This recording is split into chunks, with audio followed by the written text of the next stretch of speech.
Hello all, welcome back.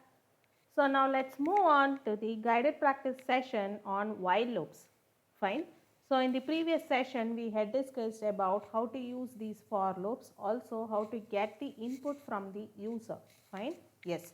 So in this session what we'll be discussing is we'll be discussing about how to work on with while loops. Okay. So before we move on with while loops, now I am going to create the program using a script file. Okay. Yes, because I want to change the code in between, so I am using a script file. So you can also try using a script file. See, the best programming methodology is to use the R script file and code just for the demonstration purposes and simple execution of a single or two statements. I am using the console, that is the prompt directly, but the best practice is to create using a script, okay, and save it with R extension and execute. Fine.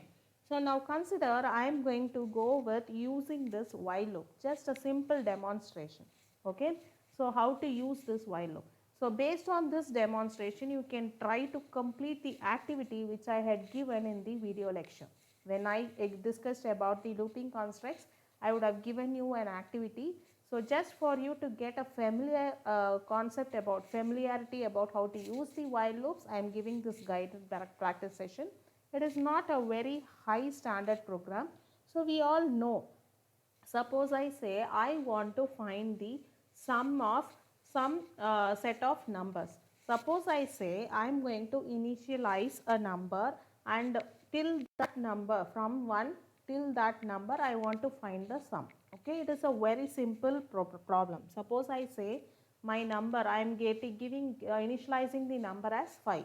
So what does it mean? I want to find the sum of 1 to 5. So 1 plus 2 plus 3 plus 4 plus 5, and the sum has to be printed. So a very simple logic. We know all these, right?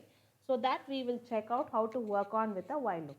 So with these basic examples you will be able to master how to use these while loops. Fine. So just a simple demonstration. So now I say my number. Okay.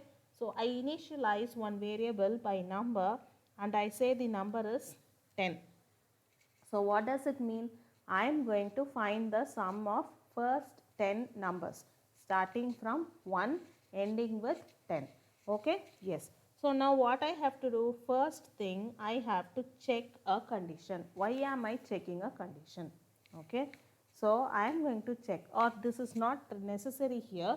When it is seriously unnecessary, we will just go on directly inside the while loop. Fine. So now I have initialized the number as 10.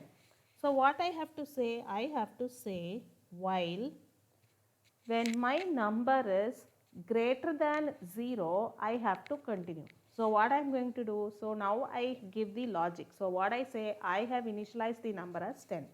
So now I have to start checking out whether it is going to be 0 or not. When it is 0, automatically I have to stop the loop. Fine. So before that, now I have to find the sum. So I say sum is equal to 0. Initially I make the sum as 0. Okay. Now I say while number is greater than 0.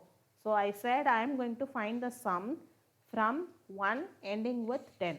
So I say the condition, the ending condition is this loop has to continue, it has to start. So 1 plus 2 plus 3 plus something till 10, or since now I have the ending number, that is 10 is my ending number, from 10 I am going to come back till 1. So I say 10 plus 9, then that sum plus 8, then that sum plus 7 till 1 I am going to do. Fine. So that is the logic which I am going to follow. Now I say sum is equal to sum plus the number. Fine. Yes. So now what is it going to do? First I have initialized it as number is equal to 10 and I initialized sum is equal to 0. Okay. Now it is going inside this while loop. I say number is greater than 0. Now my number is 10. This is obviously greater than 0. Now this condition becomes true. When this condition is true, these set of statements within this curly brace will start executing. So now what it is doing, sum is equal to sum is 0 previously, number now it is 10. So 0 plus 10 it becomes 10. Now sum is updated as 10. Fine? Yes. So now since 10 is added to the sum, now what should be my next number which has to be added? It has to be 9. Yes. So if I have to get 9, I have to say number is equal to number minus 1, because my number is 10 and only when I subtract it by 1 it will become 9. Fine? Yes. And I am closing the loop. So what I do? Now this 10 is updated as 9. Again it goes inside the loop. It is checking 9 greater than 0. Yes, true. So again previously the sum was 10. 10 plus 9 will be made. It will become 19. Again this number will be updated as 8. Again it will continue. So how many times this loop will continue? Till the number is 1 it will continue. When the number becomes 0 the loop will end. Fine. So this when it is 0, suppose my number is 0, it will not be greater than 0, so it becomes false. When the condition is false it will stop executing. Okay. Yes. So now after this stops executing, I have to print the sum. So we know the formatted print statement. So I say sum of 10 numbers. Okay. And I say comma sum and I give the escape sequence. Okay. Yes. Done. So now let's try executing it. I say run all. And let's see in the console, see here, sum of 10 numbers, it is giving 55. You can check out, yes, you can check with your calculator or whatever it is, you will get this answer. Fine. So this is the logic behind. So this is a very simple example. Now let's try to modify this program a bit.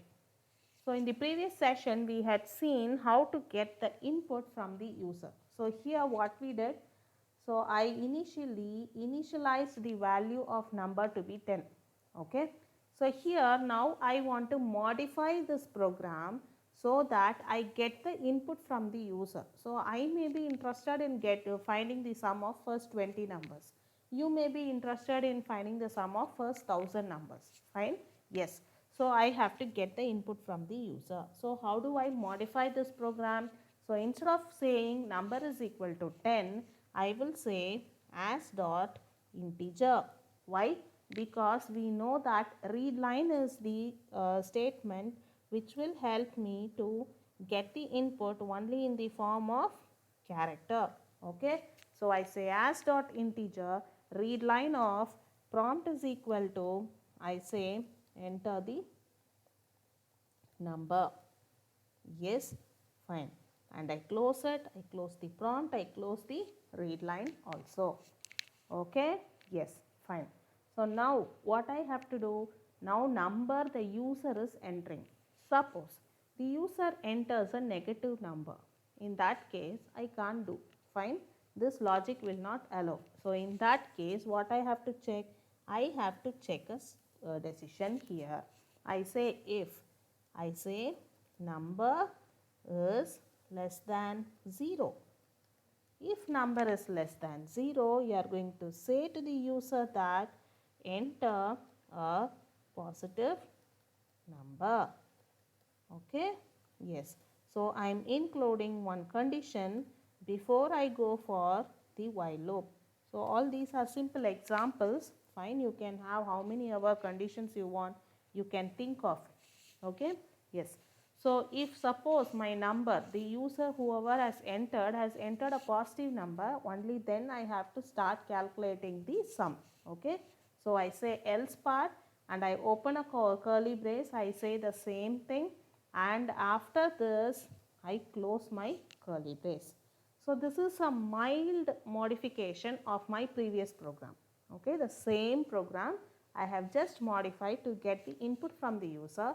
Since I am getting the input from the user, I am checking on my own. So all these are some kinds of validations. So you can think of how many other validations you want. Okay, yes. So now I have modified the program a bit. So how do I execute it? So let me show you how to execute. see, let us see how to execute. So now what I do was, first I select my first line alone. So when you have a prompt, when you are going to get the input from the user and you write the program using your R script file, you can't go for using the run all option. We had been using this run all option. But when I use a prompt or get the input from the user, in that case you have to select that line alone and I say run line or selection. Okay, you can press this and now you can go inside your console. So see here, it is waiting for you. Okay, so now I say my number, same we'll check out, I say 10. Okay, enter my number. Now it has assigned. Now after this you can go for selecting the remaining part. Now number is got as input. Now I can select the remaining part and I say run line or selection. So already number input is got. See here, now the see this was the number input. So number is assigned as 10. So you have got the same output. Sum of 10 numbers is 55. Okay. So just I have modified the program to get the input from the user. Also I have shown you how to execute this kind of program. Fine. Yes. So you can't go with run all option. So if you go with run all option, what will happen? I will also show you that. Okay, fine. So now I am going to this, I say run all. Let's see what happens. Go to the console. See here, you are getting error. Why? Because missing value. Because it is not waited for you. Yes, so a runtime error comes here. So that is why I said for the prompt statement alone you have to select and you have to proceed. Okay, yes. So this is how you have to execute when you have to get the input from the user and you write the code on the R script file.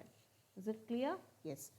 Okay, so this is the end of this guided practice session. If you still have any doubts, you can very well contact me and I'll be very happy to respond to your queries. Thank you.